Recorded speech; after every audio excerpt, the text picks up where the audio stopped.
Baik, kembali lagi di algoritma dan pemrograman, yaitu pada bahasan ini akan membahas tentang array 1 dimensi dan array 2 dimensi.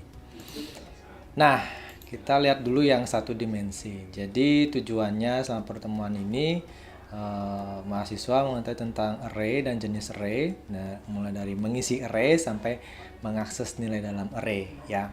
Itu tujuan kita dulu. Kita lihat pertama array 1 dimensi. Nah, diberikan sebuah contoh gitu ya, ini bisa dibilang sebuah rak dengan beberapa laci kalau diperhatikan. Ini ada rak ya gitu, terus ada lacinya ya.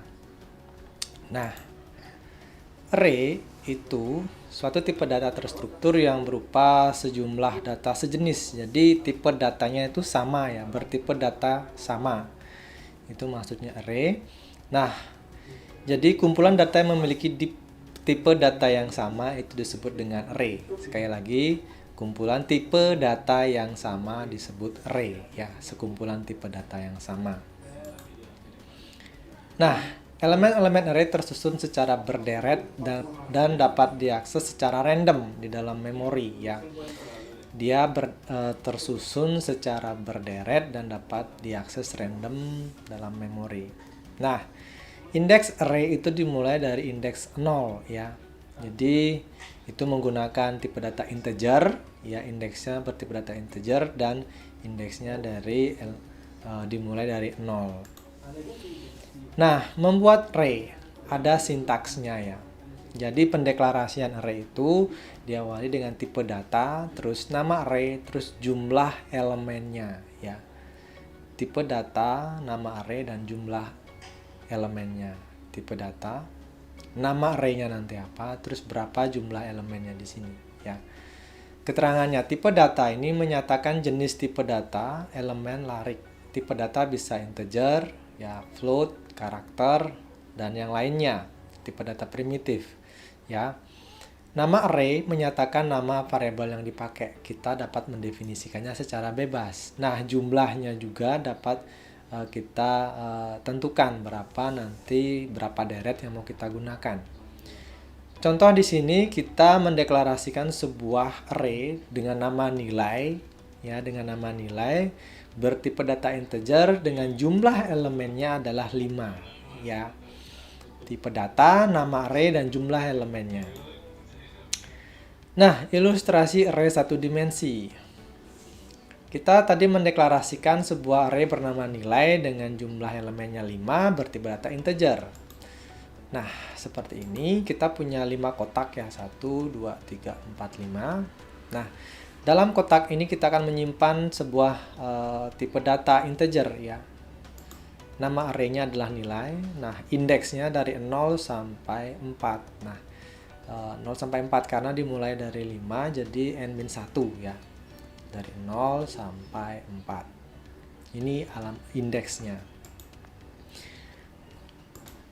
Nah, value atau isi ya, elemennya kita letakkan di dalam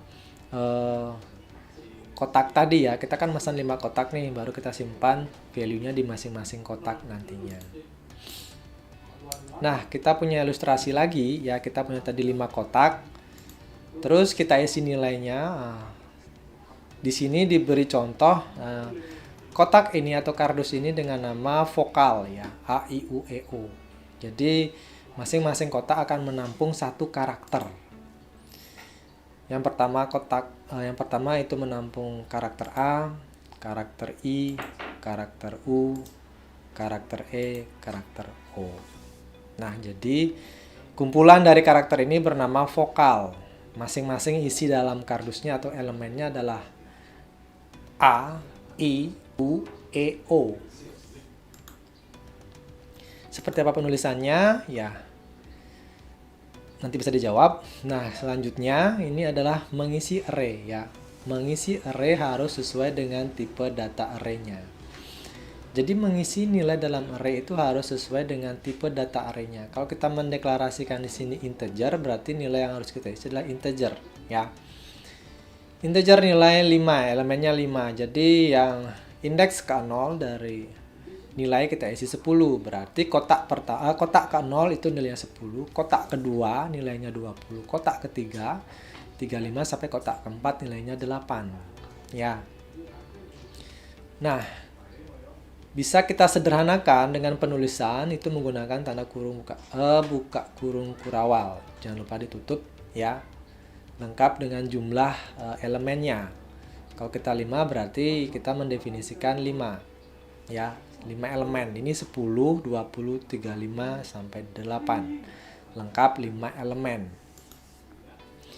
Pengaksesan array. Array diakses ya secara random ataupun berurutan, itu terserah. Itu bisa secara berurutan, bisa secara random. Kita bisa mengakses kotak yang ketiga, bisa. Kotak keempat, bisa. Seperti itu pengaksesannya. Pengisian dan pengambilan nilai pada indeks tertentu dapat dilakukan dengan mengeset nilai atau menampilkan nilai pada indeks yang dimaksudkan. Jadi kuncinya adalah kita menggunakan indeksnya. Ya. Mengakses indeks secara langsung. Kita menembak langsung indeks yang mau kita cari. Indeks itu kayak alamat ya. Alamat 1. Jadi contoh ada sebuah ruangan gitu, dia punya 5 kamar gitu, kita langsung ke alamatnya. Berarti di kamar 0 itu siapa, nilainya berapa. Seperti itu ya, contoh sederhananya. Nah, di sini kita kan tadi sudah mengeset 5 elemennya, yaitu nilai indeks ke 0 itu 10, indeks keempat itu 8 misalnya. Sebagai contoh kita akan mengakses nilai indeks ketiga. Berarti kita akan mencari nilai indeks ketiga. Berarti nilai elemennya adalah 5 gitu ya. 3 adalah indeksnya ya atau alamatnya ya. Pastikan di sini Anda paham bahwa yang kita gunakan untuk mengakses nilai dalam elemen itu adalah indeks.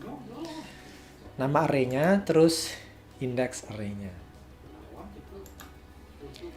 Nah, ini contoh untuk mengeprintkan saja ya menggunakan sintak dari C. Nah, di sini cukup sedikit berbeda. Kita mengaksesnya secara berurutan menggunakan array atau menggunakan perulangan ya. Kita punya 5 elemen, kita akan mengaksesnya secara berurutan dari indeks ke-0 sampai indeks ke-4. Nah, kita akan menggunakan perulangan ya, yaitu dari indeks ke-0 kondisinya ya. Kita mulai dari indeks ke-0, terus kondisi berhentinya kapan, ketika i kurang dari 5 ya. Terus kita increment, jadi kita jalankan 1 ya, dari indeks ke-0 naik ke 1, naik ke 2, naik ke 3, naik ke 4. Nah, nama array-nya dan kita akses indeksnya ya menggunakan i. Kalau kan i dari 0 pasti dia pertama dari 0 dulu, terus naik 1 lagi.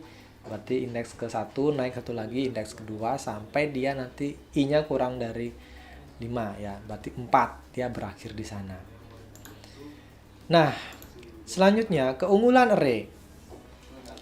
Array sangat cocok untuk pengaksesan acak ya. Sembarang elemen di array dapat diacu secara langsung tanpa melalui elemen-elemen yang lain ya.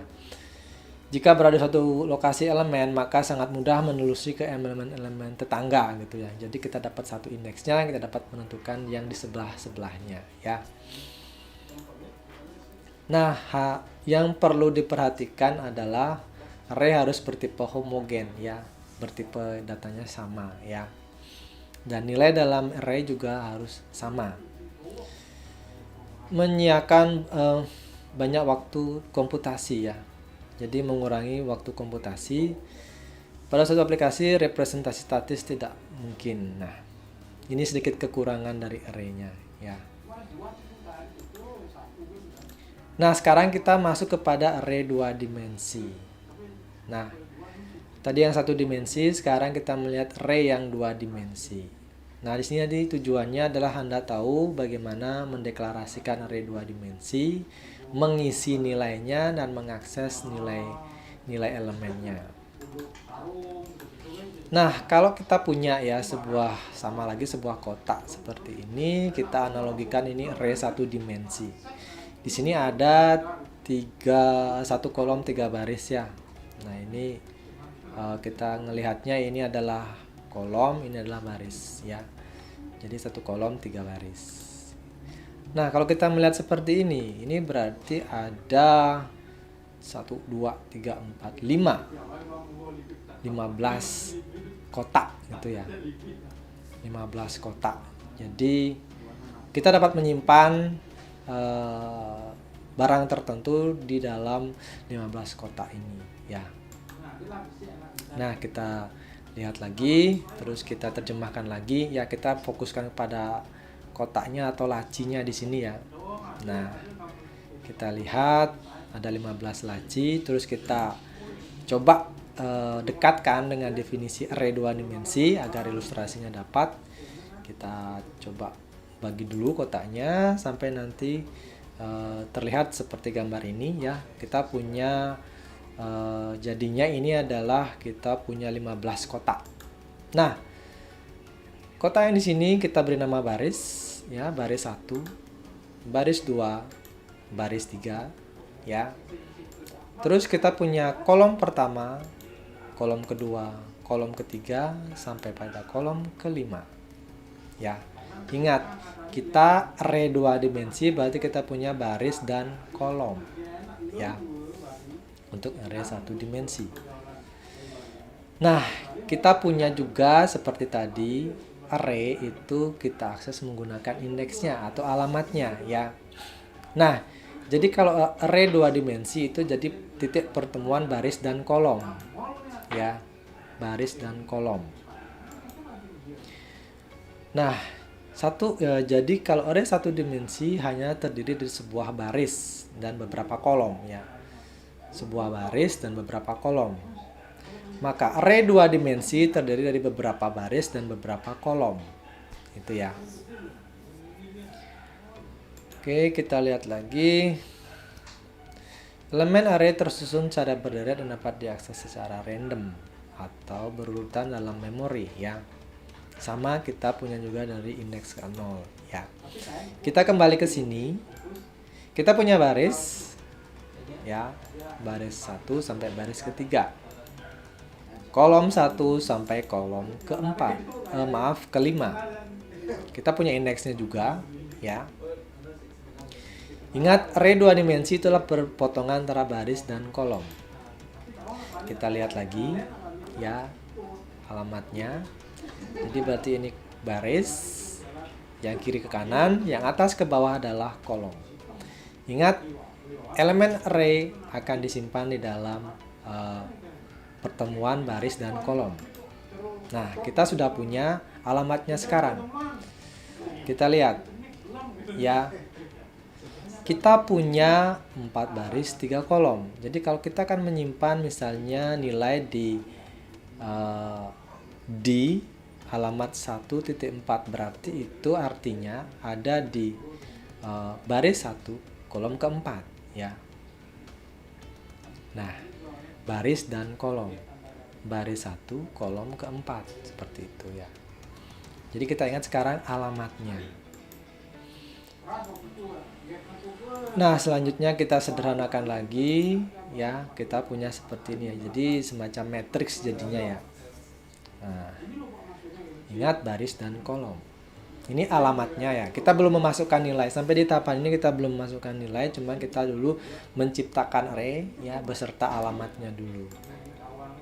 Nah, pendeklarasiannya untuk array 2 dimensi itu pertama tipe data, terus nama array. Nama array secara bebas kita bisa tentukan. Dan jangan lupa untuk alamatnya, kita mesen berapa baris, berapa kolom.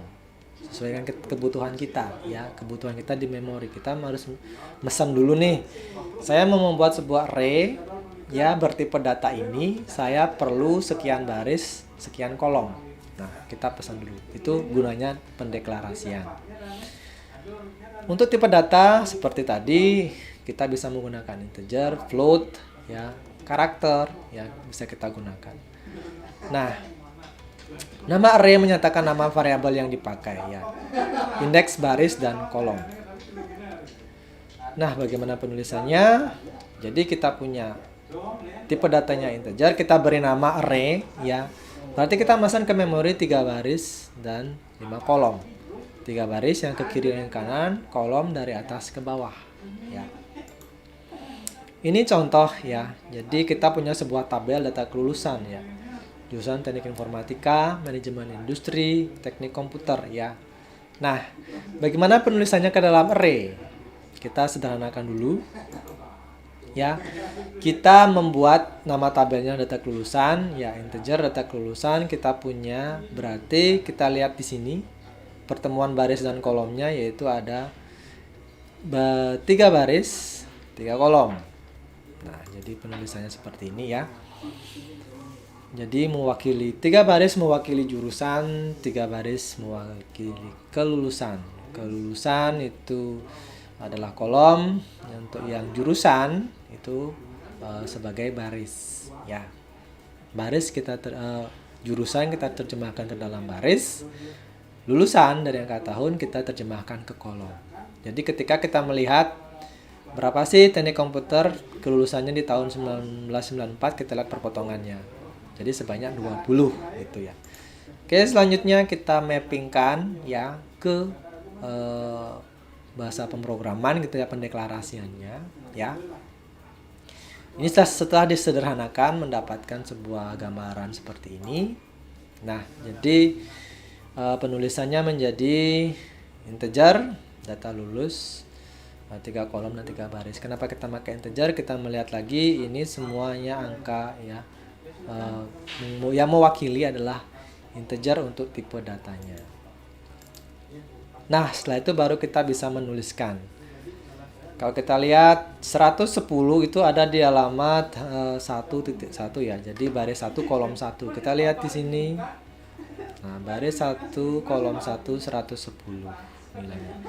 Terus kita lihat lagi misalnya 70 berarti ada di baris 1 kolom kedua, berarti di alamat 1.2 ya. 1.70 ya.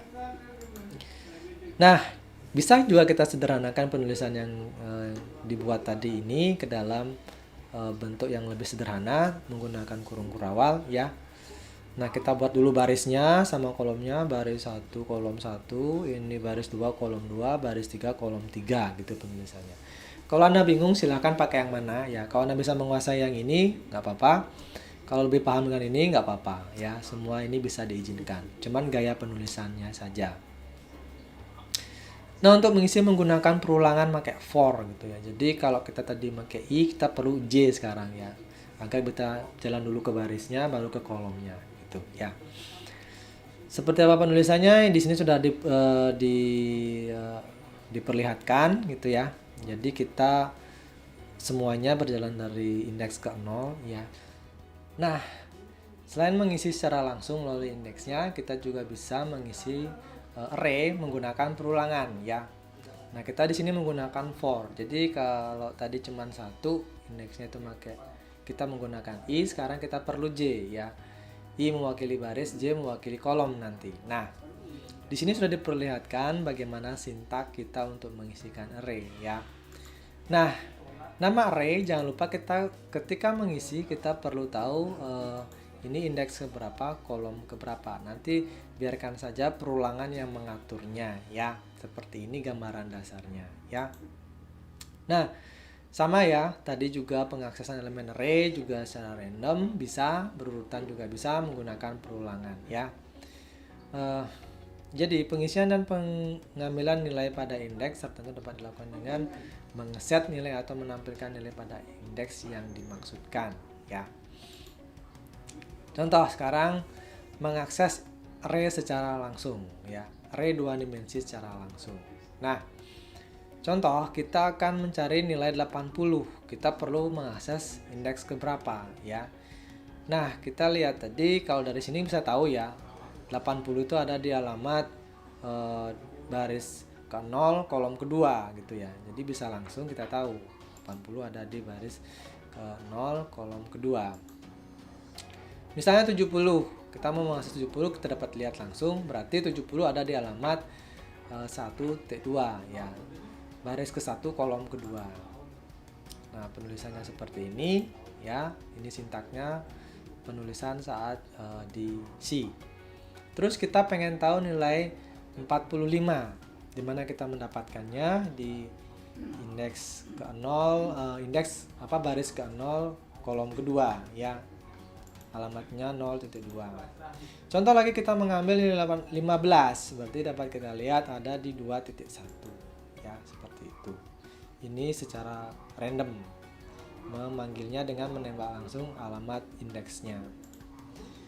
Nah, satu lagi misalnya 100 ya, sudah kelihatan 1.0 ya.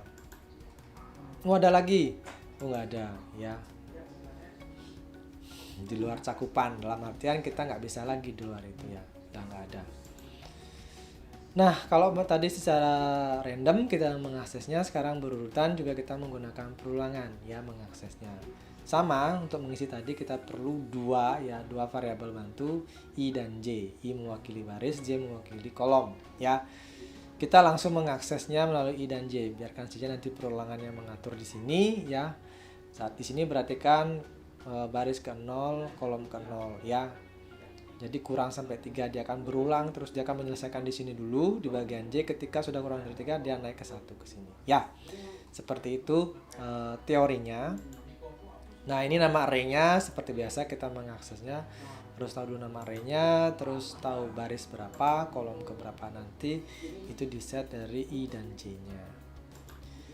Nah, baik, sekian dulu tentang array 1 dimensi dan array 2 dimensi yang nanti akan dilengkapi pada video praktikumnya. Secara teori demikian yang dapat saya sampaikan.